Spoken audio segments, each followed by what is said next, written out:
ओम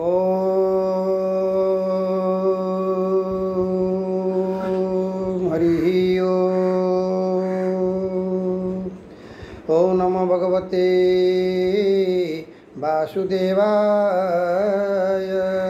गुरुर्ब्रह्मा गुरुविष्णु गुरुदेव महेश्वर गुरु साक्षात् परम ब्रह्म तस्मै श्री गुरवे नमः। हरि ओम।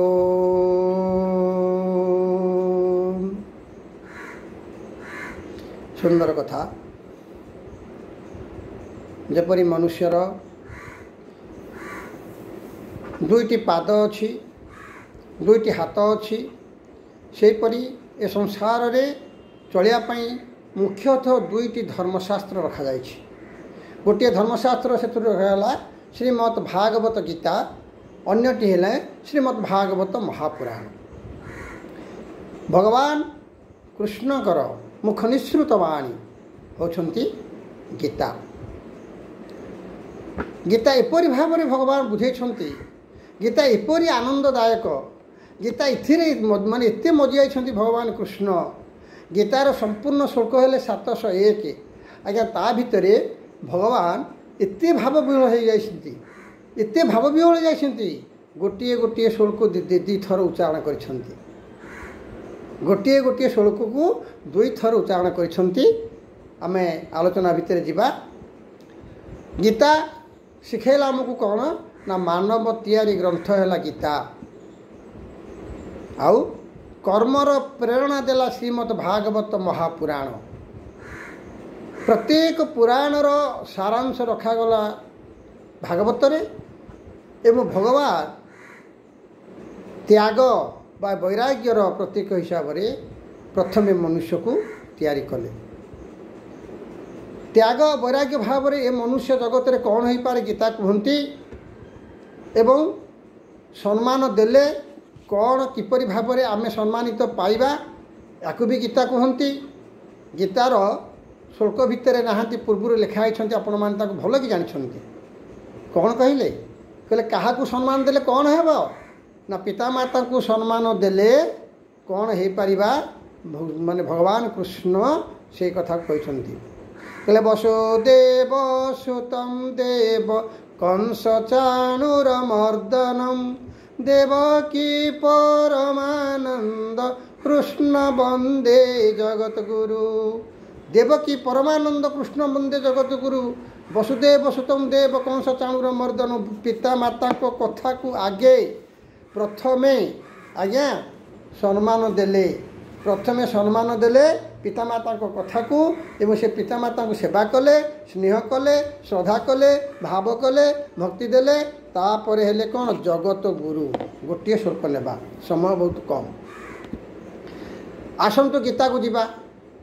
गीता 701 18 अध्याय 18 प्रकार योग। प्रथम योग रहा अर्जुन विषाद योग बा सैन्य दर्शन योग इत्यादि कथा लिखाई। ये धर्मक्षेत्र कुरुक्षेत्र कथा लिखाई। युद्ध धर्मक्षेत्र कुरुक्षेत्र हुए। से धर्मक्षेत्र केउठी कुरुक्षेत्र केउठी भागवत कहती। पिंडे पिंडे सकल कर्म कर ब्रह्मांडे बोलिना नमर। तेणु भागवत गीता अति सुंदर भाव में पिंड रे प्रचार करा जाइछि। आसतु सज्जन आज टी आम पिंड भितर तन्न तन्न कर खोजिकी बाहर करवा जे आज धर्मक्षेत्र कौटी अच्छी, कुरुक्षेत्र केउठी अच्छी, धृतराष्ट्र केउठी अच्छी, पांडव माने कौटी अच्छी, दुर्योधन कौटी अच्छी। ये सबू गुड़िक आज मो पिंड भितर पाइबा। पिंडे सकल कर्म कर ब्रह्मांडे बोलिना नमर। पिंड ब्रह्मांड एकमत जानती सुज्ञानी पंडित। से गीतार कथा लिखाई। प्रथम श्लोक आज्ञा आमर अच्छी ये गीतार 4 जन महात्मा अच्छा। प्रथम होती महाराज धृतराष्ट्र, तापर होती संजय, तापर भगवान कृष्ण, तापर होती सखा अर्जुन। यही 4 जनक मध्य 701 श्लोकर व्याख्या करा जाइछंती। ता भितर गोटे श्लोक मात्र कहते धृतराष्ट्र। ता भितर आमर संजय कहते 32 श्लोक, अर्जुन कहते 51 श्लोक। ये 3 जनकर श्लोक मिसई देले 84 श्लोक। 701 रु 84 बाद देले 617 श्लोक कहते भगवान कृष्ण। तेणु प्रथम श्लोक को आम नेबा। प्रथम श्लोक धृतराष्ट्र कहते धर्म क्षेत्रे कुरुक्षेत्रे समवेता जुजुत्सव मामेक पाण्डवाश्चैव किम कुर्वत संजय किम कुर्वत संजय ओम नमो भगवते वासुदेवाय। कहले संजय धर्मक्षेत्र कुरुक्षेत्र रे एकत्र युद्ध करिवार ये प्रबल इच्छा नहीं उपस्थित थिबा मोर एवं पंडुर पुत्र माने कौन कले टिके देखिल। महाराजा धृतराष्ट्र संजय को पचारुछन्ति देखिल टिके कौन कले। अरे कौन बाज्ञा देखिबार एथरे अछि बुझिबार कौन अछि ये तो भाई भाई भितर बाड़िया पिटा हेबा सी तो सेकर तांकर सैन्य सामंत एक सैन्य सामंत आसछन्ति मरामरी पिटापिटी हेबे जी जितिला सी जितिला जी हारला सी मला कौन करुछन्ति किम कुर्वत संजय या भितर आज्ञा एइठी हला सार कथा किम कुर्वत संजय आग टिके परिचय देवा आम शरीर भितर किए कोठी अछन्ति आज्ञा।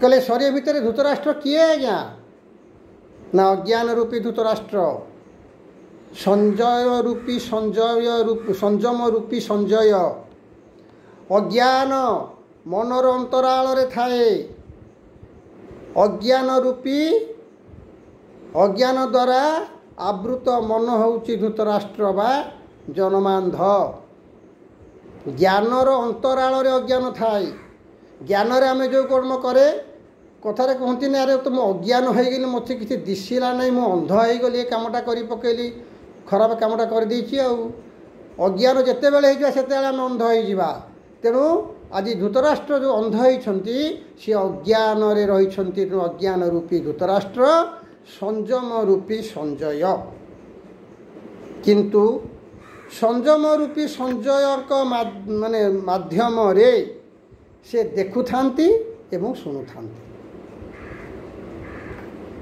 एवं से जानी थांती जे परमात्मा ही सत्य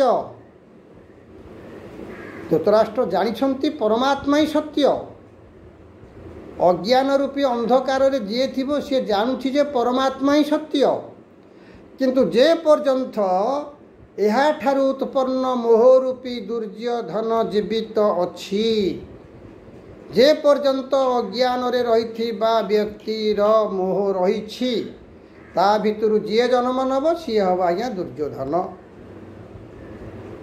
जेतेबेले दुर्योधन माने मोहरु जन्म नहीं से दुर्योधन जे पर्यंत तुम जीवित अच्छी अर्थात तुम्हें जे पर्यंत मोहरे जड़ित होइकी अछ एहांकर दृष्टि सदैव कौरव मानक ऊपर अर्थात कौरव अर्थ है कौन ना विकास।